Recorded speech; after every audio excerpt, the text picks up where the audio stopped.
when I come up with an idea for a production, whether it's a TV show, stage play, or a film, the first thing I do is I commit it to paper. I commit the idea to paper, and I commit the three-story act with the arc in the middle, and I flesh out my characters. What type of characters am I going to have? And then I get into the character development process.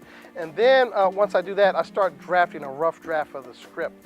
And once I get that, I have to come up with a soundtrack. Now, I got a chance to study the great Gordon Parks when he was shooting and directing, and he was doing the soundtrack scoring with Isaac Hayes.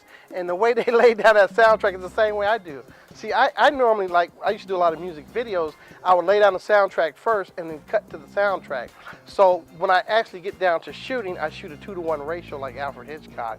I don't do a lot of takes. Sometimes your best take is your best take. Did I say that? I meant your first take is your best take. And so I shoot to edit. I know what I'm going to have in that editing room, and so when we're shooting, I shoot with that idea in mind.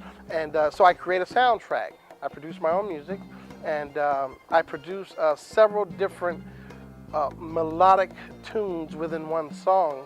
Oftentimes, I'll have a chase scene, I'll have an opening sequence, I'll have a soft melody, I'll have a horror sequence in there, and I'll have an end credit roll in one song, all in one song. So I do that as well in the creative process and developing.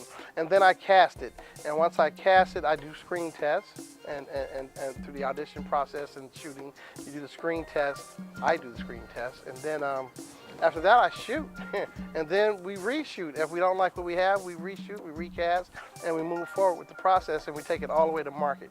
That's my creative process.